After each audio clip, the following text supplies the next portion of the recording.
to go, cause now the countdown has started and he's ready to blow. He's got the dope sounds bumping in his stereo.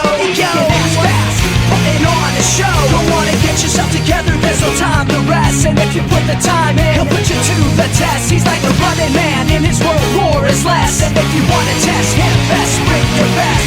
Don't make me spell it out, bring your best.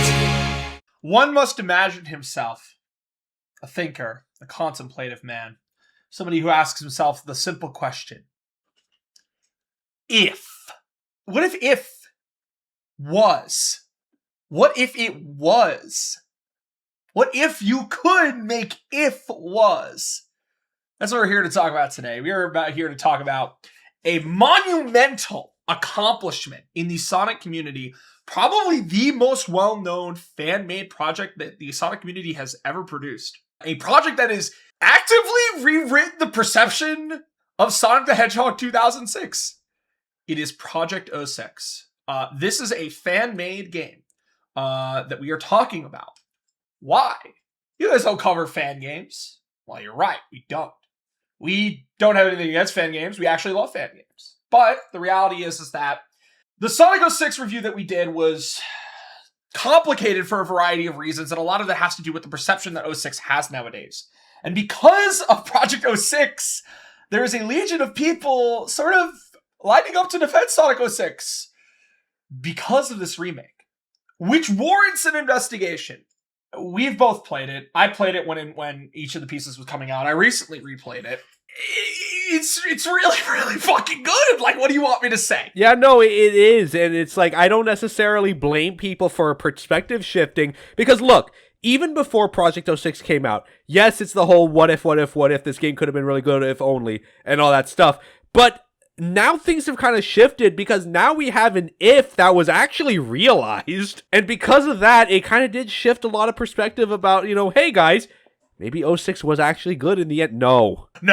Listen, look, we've said this before in the last episode. It's okay to like Sonic 06. It's okay to enjoy it on a personal level. To retroactively believe that the game itself, the original game, was of any good and had any merit is kind of ridiculous. We're not going to rehash any of this, by the way. We've already said what we needed to say in the original video. We're talking about Project 06. On the one hand, because it is genuinely a very good game. It's a very solid experience. And look, to talk about fan games as a whole in the Sonic community, the Sonic community has been doing so much in the past couple decades to kind of up the ante and up the banter. So much so that one fan creator basically actually did a literal Sega hire this man and made Sonic Mania. So yes, there is genuine promise and a good reason to look at fan games. This is no bad example of it. It's to show that there is promise in these concepts, but you cannot use that promise to retroactively make something what it is not. But that has all technically been covered already, and that's okay. The purpose of this video is to briefly talk about Sonic the Hedgehog Project 06. So, alright. What the fuck is Project 06? Well, obviously, it's a fan remake of 06. What do you get? Well, as of the recording of this video, Project 06 is in a semi-complete state. The only things that have not been added to the game are the bosses and last story. Asterisk. Because Project 06 is not looking to recreate every aspect of 06. It is only looking to recreate the gameplay. Which means that things like the hub worlds, the story, the cutscenes, the writing, all of that, not happening. It is not part of this remake. Supposedly, once Project 06's core development, which is the gameplay, has been finished, they plan on open sourcing the game and all of its engine components for people to mess with. Meaning that, yes, we may actually get a fully finished remake of Sonic 06 one day.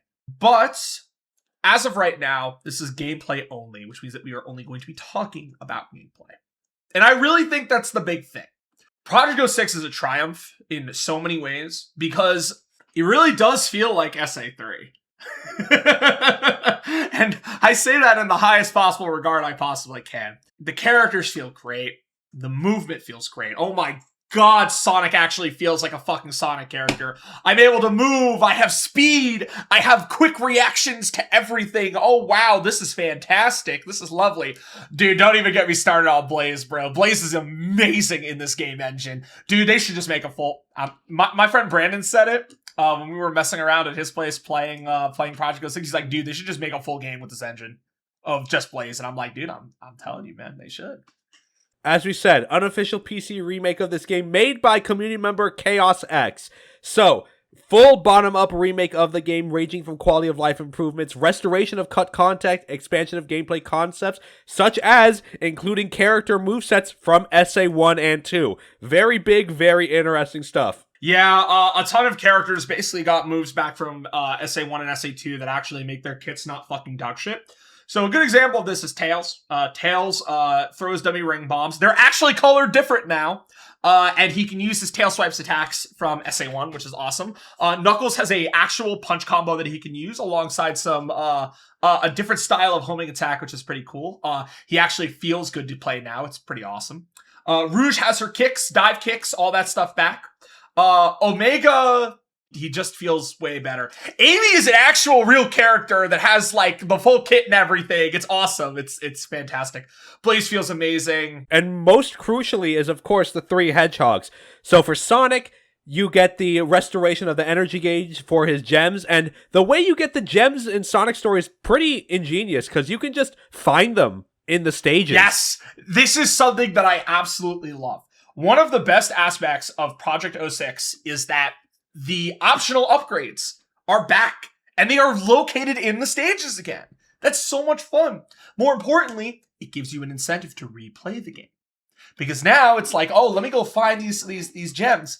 And of course, one of the most infamous features that was cut from 06 was when you get all 7 gems, you turn into Super Sonic. You actually have the ability to do that now, which is pretty cool. The way to get that is actually very interesting. Along with all the other character stories, if you get all gold gems or all gold emblems in the stage, which I believe means you have to get an S rank on all the stages. Yes. That's where you get their like their super like the super reward, so to speak. For Sonic, it is the super gem where you can play as Super Sonic and just blitz through the stages.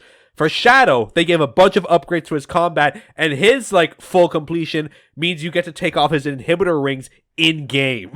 Which is fucking awesome! That's so cool! And for Silver, it just kind of expands the range and the targets of his psychokinesis. It's a little duller compared to the other two, but like it's a good effort shown. And that's what we want to stress here. This is an incredible effort shown to like, yeah, see, like this game could have been good. It could have been. It really has. But it's just not the right way to talk about it. Exactly. So I guess I'd want to talk specifically about little touches that Project 06 does. Personally, one of my favorite things that Project 06 does is it tries to add some cool in-game banter between characters. I'm pretty sure this is cut dialogue that was found in the game files. Not always, but there are instances of it from here or there that you'll hear where it's like, oh, the original actor said this. I've never heard this line before. It's because it was cut and they found it. They basically reworked cutscenes, they added stage introductions from time to time, full reworks of everyone's character models. Everyone looks so much better. The in-game lighting, the stage textures, everything just looks fantastic. Little Touches is the name of the game here. So for Sonic, we're going to talk about his gameplay. It's very similar to 06, except it's actually good. Sonic is way faster. His spin dash is easily used. All of his moveset kits are quick and simple to use. His homing attack has no weird delay or jank to it anymore. Bound attack bounces you way further up now. Lightspeed dash is almost instantaneous. He just feels amazing. It is awesome. It is one of my absolute favorite things about this game. He feels a lot like SA1 and 2 Sonic in a lot of ways, and I think that's kind of what most people wanted from Sonic, and it just feels so good. Shadow does retain the combat focus. However, they have essentially reworked the energy gauge system where he gains levels. As he gains levels, he is able to continue combat more easily. And when he hits his max level, he can do Chaos Blast. And when he takes off the inhibitor rings, he just goes apeshit. It's like a super state for him, basically. Which is like, of course, we're not talking about the canonicity of it all, but it's like, damn, Shadow, your mom let you have 3 super forms? Anyways, Silver Well, Silver just actually works now. Yeah. He's actually fucking awesome to play. This is a super, super minor touch, but I absolutely love it. In the original concept for 06, Silver's quills were all supposed to be flat, but when he's using his psychokinesis, they all point up, and that's recreated in Project 06. It's awesome. It's so cool. On top of that, Silver is marginally faster, alongside Shadow being, well, marginally is a nice way of putting it. Extremely increased speed. Silver moves around areas much faster, still a little slower than the other two hedgehogs as he is mostly focused on platforming and physics-based nonsense, but Shadow has been improved dramatically in terms of speed. He moves around everywhere. The vehicles have all gotten a great glow up. They all feel way better to use. The level design has been mostly left to its own devices, with some big exceptions. But generally, they have done a good job retaining the core of 06's level design while showing people like, hey, like, you don't need a ton to make these levels super good.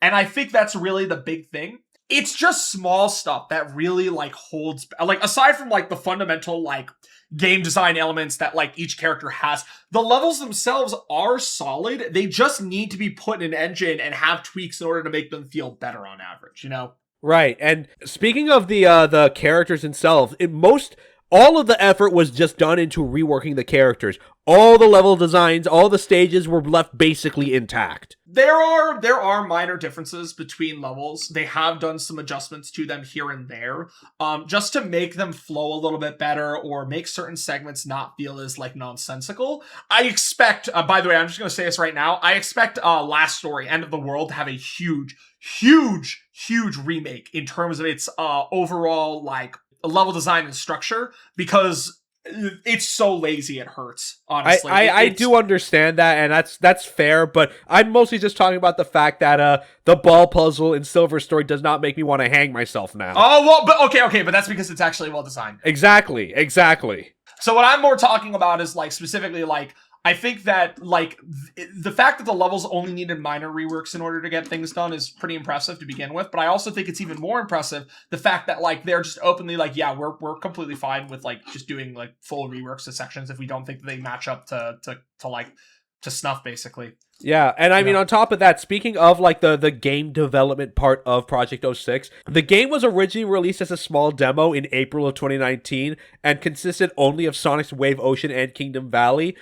And of course, as time progressed, we got to where we are now, but there actually are a lot of, like, interesting stuff in these older demos that did not carry over into what we have today. The big thing is that there is sort of this, like, very, very esoteric hidden way in one of these older demos, probably the first demo, where you could play the E3 version of Kingdom Valley with the day-night cycle and all that, and there even was a, like, test level as well that you could, like, glitch your way into, where if you are there, you can play as Metal Sonic. That's pretty cool. That is pretty cool. I kind of do hope that the final release does add these things back in, just as, like, fun, like, bonuses. Even though this is a great way of potential showing of Sonic 06, there is more to the story, and we've talked more about how, like, if the game was to be officially remade by Sega, there needs to be a lot more done, and the gameplay really only is one part of it.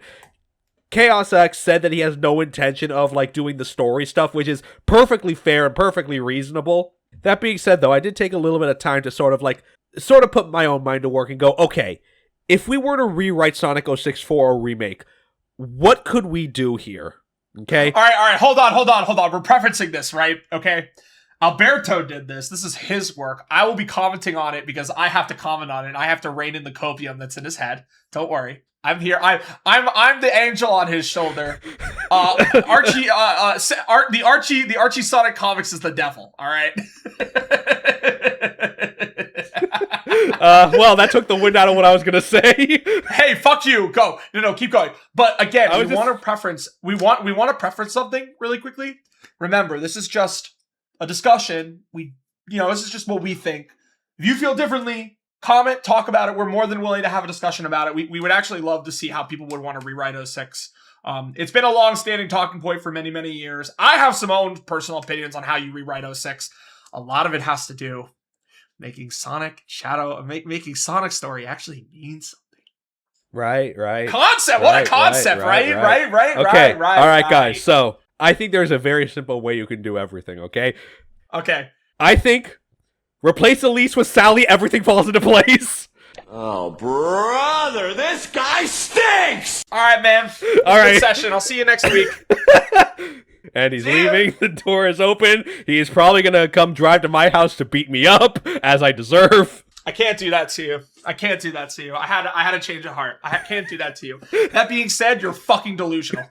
No, I was going to say you were going to drive to my place to beat me up as I deserve. I absolutely could if I really wanted to. Okay. Joke's over. Serious mode now. Yes. So, however you feel about, like, the bare bones of the story, I think the foundation of it, I think is actually pretty solid. Sun God, God, destruction of time, Elise being the vessel, this is all right stuff. I don't think we need to change all that. Yes. The core of 06's story fundamentally is okay. Specifically, again, to reiterate, because I wanna make it very clear. Solaris and Mephiles, as concepts, stay. I feel like that's easy. The Flames of Disaster, stay. The method of triggering them, I imagine, is going to be very different because crying is the dumbest thing ever.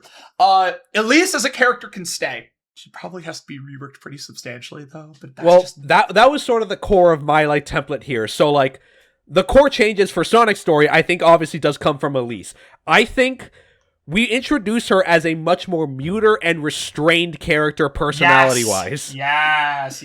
So, of course, as we learn from the fact that she holds the Flames of Disaster within her, you said that we shouldn't have to have her crying being the trigger, but we don't necessarily have to be crying per se. More so just a showing of intense emotion would be enough to trigger it. It could be crying, it could be her being angry, her being incredibly happy. Any kind of strong emotional trigger is enough for, Iblis to release himself. To an extent, I feel like, you know what it could be?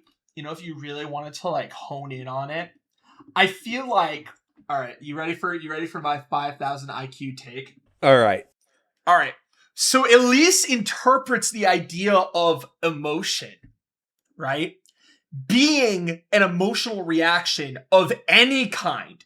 However, the only real way the flames are released is if it is an emotional reaction of intense negative energy. Now we're using some of the concepts about the Chaos Emeralds, right? So what if Mephiles' master plan is to inherently use the negative energy in the Chaos Emeralds?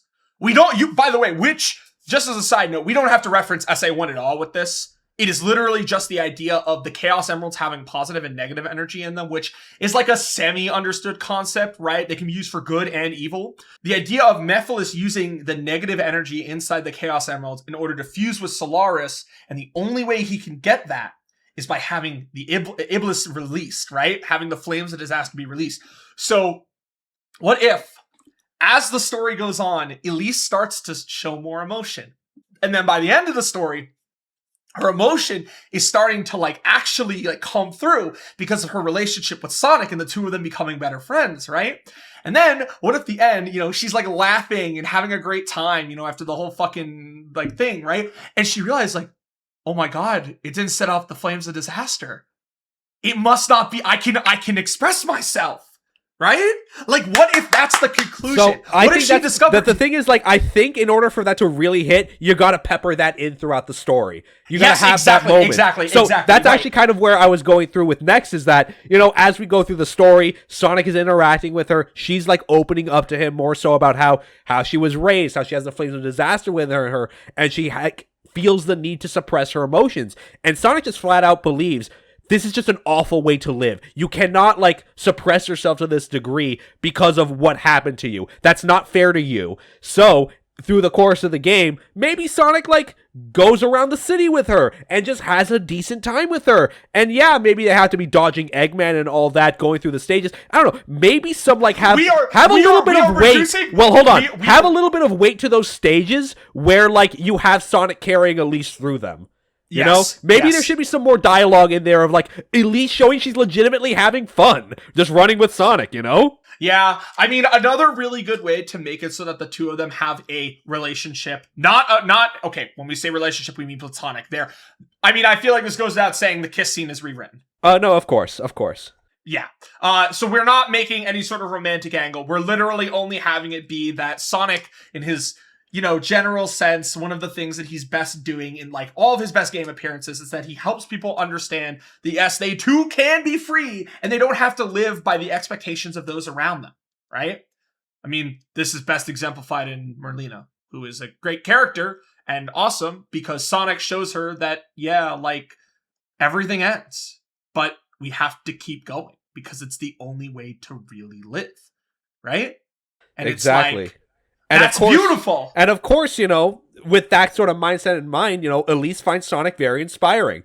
And of course, when we get to the moment where like Eggman threatens to carpet bomb the city unless Elise surrenders herself, then maybe expand that scene so that there's more people like in the castle with her. Maybe like government ministers and like aides that have been with her all her life. Let's say that. And they're just like debating in front of her about exactly what to do. And they're all like completely disregarding Elise when she's trying to like Elise catch attention to herself. They just ignore her completely until she like screams at the top of her lungs and says, "No, all of you need to stop. I'm gonna surrender to Eggman. I don't want to hear anything." And she storms out. And it's like the first time they've ever seen her really express like a strong emotion in a very long time. So they're all like completely shocked, right? Yeah, and it's maybe there should also be like a couple like science ministers who are like scared shitless. Oh yes, 100%. Which then raises the question, what is the emotion that drives the flames of disaster out of Elise? And the answer, it's not crying, it's grief. Grief is the thing that drags the flames of disaster out of Elise. So yes, Sonic can still die, as stupid as it fucking is, but because there's an emotional connection, it actually kinda hits.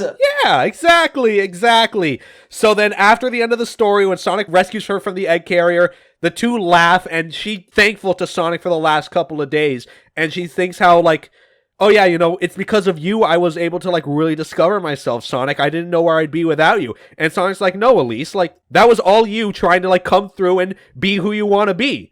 I didn't do anything. That was on you. And you did a great job. Exactly. Wonderful, fantastic, in his world, where one is all, in his world, never fear the fall. Okay, we're done. Alright, so here's the problem. How do we make, aside from like the Sonic Elise relationship stuff, and obviously I feel like another big thing is that we have to nix a kidnapping or two.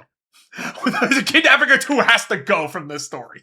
How do we make it so that maybe some of the core plot points are also delivered in Sonic's story? Because you also have the problem of that all the plot points of what's going on are delivered in Shadow and Silver stories, right? Right. And here's the thing. I don't necessarily think that was a bad thing. I think if they wanted to focus Sonic's story just being on Elise, I think that's good. But if you really do want to show like some of the major plot points in Sonic's story, I think just having scenes where Elise is talking about the flames of disaster and specifically what happened to her. Like in the beginning of the story where she says, yes, the reason why I'm like this is because the flames of disaster were forcefully sealed within me against my will. And because of that, I live like in complete and total fear that any kind of emotion is going to like release the flames of disaster from me and condemn the world. So I think having that scene would be a good like introduction to the idea at least. Yeah, and I feel like it makes like big core story moments where it's like Elise is learning that like, oh my god, this emotion isn't going to trigger it. Oh my god, I can express rage. I can express joy. I can express sadness, not grief. Sadness. I can express. Oh no! If this is like a legitimate remake, there has to be a scene where she's crying to like scare the player a little bit. Yes, that's what I'm saying, bro. That's what I'm saying. You want the tears, and people will be like, huh? Everyone's freaking the fuck out, and everyone's just like, oh, it's fine. Okay, I guess it's different now. But yes, one of the core mysteries should be that the emotion that releases the flames of disaster should be a mystery. It shouldn't be a specific thing. It needs to be a mystery, which is why Sonic's death in last story has to matter. It matters because it solves the mystery of what releases the flames of disaster. It's grief. Shadow Story, here's the problem. Shadow Story is really good. You just need to make the writing better. What I even wrote was just like, honestly, Shadows needs the least amount of change. The only thing I would really want is to just clarify some minor details, like Shadow being a gun agent and all that stuff. Yes. That being said, though, what I would want to see more than anything, I want to expand on the idea that Mephiles' behavior stems from taking on Shadow form. Yes. I think the idea that Mephiles is a dark reflection of Shadow inherently because he so happened to be the Shadow that he picked up is interesting, right? So, I mean, we could even have... I'm gonna impose a very hard rule. No Maria mention. Okay. Zilch. We don't need that. Maria. We don't need a Maria mention per se. I think Mephiles referencing Shadow's past once, but not mentioning Maria, right? Outright saying, you could have killed them all. This is what they do to you in the future. You had a choice when you were with the Black Arms, and you could have killed them. The people that you saved brought about your downfall. How does that make you feel? Right? And giving him the offer of like, we could just go back and we could just start over from the beginning right now. We could fix everything. You could get your happy ending with her and not bring up Maria. You're not bringing her up in name, but you're bringing up the concept, right? And Shadow outright rejecting it and saying, the past is the past. I've left it behind. I'm a better person now. It's like, good. That's good shit. Thank you. Exactly. Now, as far as Silver's story goes, that needs like a total rework. Okay. If you want my opinion, this is it. Silver and Blaze need to be together for basically the whole story. I think the big problem is that Silver is mostly by himself. Occasionally he's joined by other characters, but every time Silver is alone, he should be with Blaze. Why? 2 reasons. 1, the Psychokinetic gameplay can stay, and I don't think you need to have Amigo sections for Blaze in every single stage, but more of them are good because Blaze's gameplay is immaculate, and, well, not in the original. It's functional. It's functional, which is more than we could say from most of 06. But what I'm saying is that one of the best cutscenes in Silver's story is still to this day the cutscene where Silver and Blaze are sitting down, contemplating, is this the right thing to do? Do we kill Sonic the Hedgehog in order to allow the rest of the world to be happy? Does this actually solve anything? Do we trust this mysterious guy that we met? Is it actively a chance to save our future? So that's kind of where I was coming from as well, but I have another angle that I wanted to approach here. So the game stresses that Silver is a very naive individual, right? I'm not saying that doesn't work, but I think there's a better angle we can take here. I think we should focus on a separate behavior, his desperation.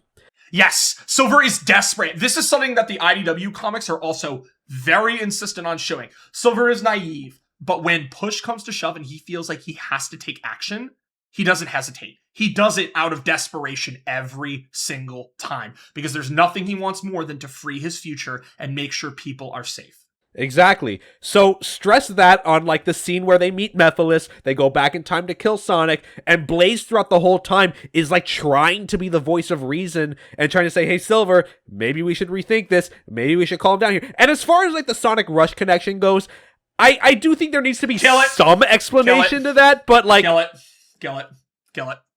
Listen, man. Listen, it all gets reset anyways, right? I guess so. I guess it all doesn't matter. So to me, just kill the connection. Just kill it. You know what? Yeah, don't even bother explaining that shit. Or, you could also just go with the easy angle, right?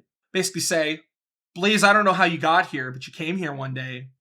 Because remember when Blaze and Sonic... the end of Sonic Rush, right? So what if Blaze just ended up in this timeline by accident? Okay, that's something. Yeah, she ends up in a different dimension or timeline by accident, right? And then, the end of the game, she doesn't seal Iblis away. Maybe they find a way to like kill Iblis instead in that timeline as a result, Blaze gets her memories back. The problem is that you then you have this sort of awkward scene in Sonic's story. They meet with like Silver just before the egg carrier crash. I mean, you could just remove Blaze from that scene entirely though, and just not have to worry about it. Yeah, I mean, maybe we could just say that Blaze is off like trying to prepare for their eventual return to the future. Yeah. We can do that. Or something or something like that. Anyways, yeah, I feel like a lot of it just has to come down to Silver's writing. Silver is written so pathetic in the English dub. I don't really know much about the Japanese sub for 06, but I can't stand the way Silver is written in dub. I think that he is so pathetic. I think the way that he's written makes him infuriating. He's annoying. He's whiny. It doesn't feel like Silver the Hedgehog is cool or relatable at all. He is a desperate freedom fighter. Fuck it. Just go the fucking Future Trunks angle at that point. He is just Future Trunks, right? At this point, yeah, cool. Look, and also as far as like Blaze's like voice of reason angle here, and you know, every time she's like trying to like find like what's the word? Trying to like find like some way to tackle Silver's desperation, his only response is, Blaze, seriously, genuinely tell me, what other option do we have here? I'm open to hearing you out. Genuinely, I am. I don't want to take someone's life. But if we have to do that to make all this shit go away, fuck it, I'll do it. But if you have another idea, tell me. I'd love to hear it. And maybe that should be the back and forth that they have at the beach. And then Blaze responds with, okay, we've read about this Dr. Eggman guy. He's alive.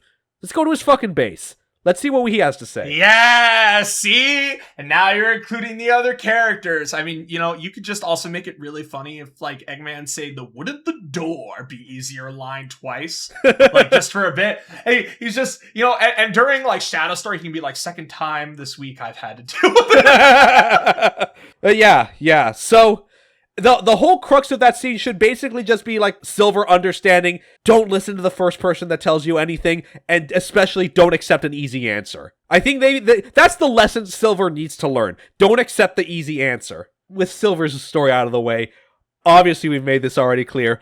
We're not including the kiss scene. That's insane.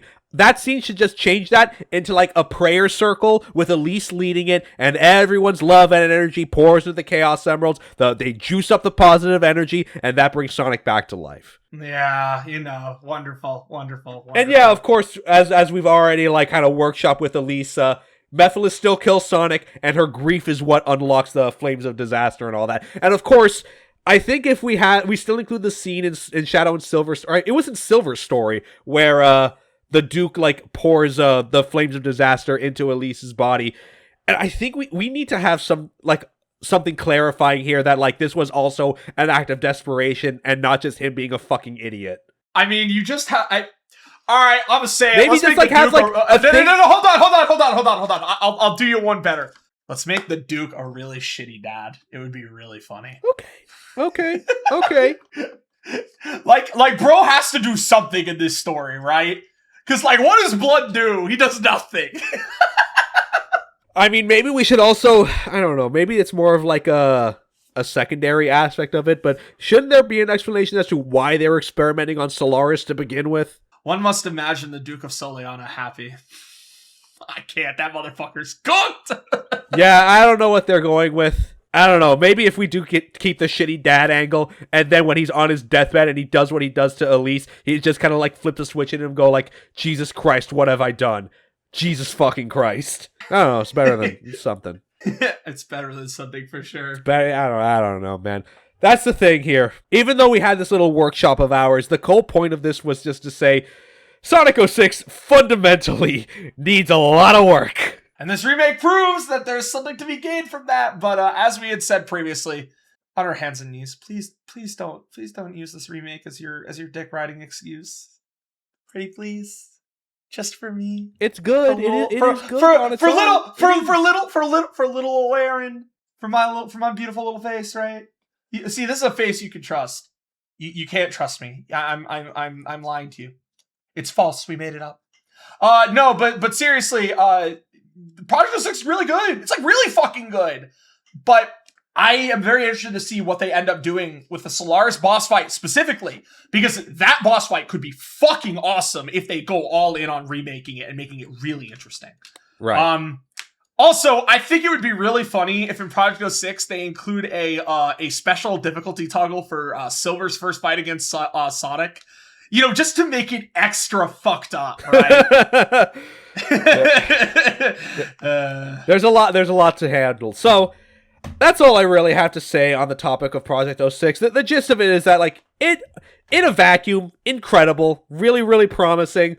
just goes to show how much the ball was dropped with Sonic 06. And you know what, guys? Maybe that's the angle you take things when you're trying to digest Sonic 06 and Project 06. It's more of an example to show that how badly the ball was dropped with 06 and not as a fucking, like, way to uplift it. How about that? Can we compromise there? Can we have a nice conversation on that front? We absolutely can. I think that's probably the best compromise that we can get. All right.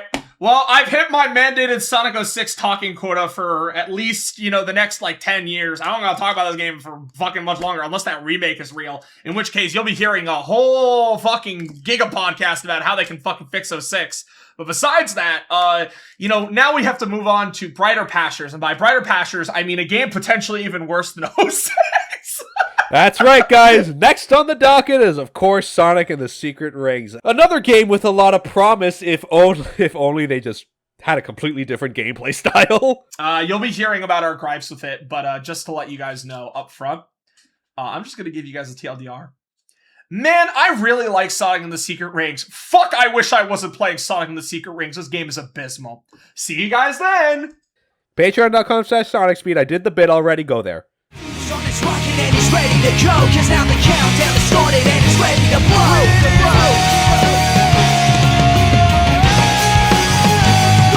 Intergalactic continental champ running things, hyperactive instrumental and pulling strings.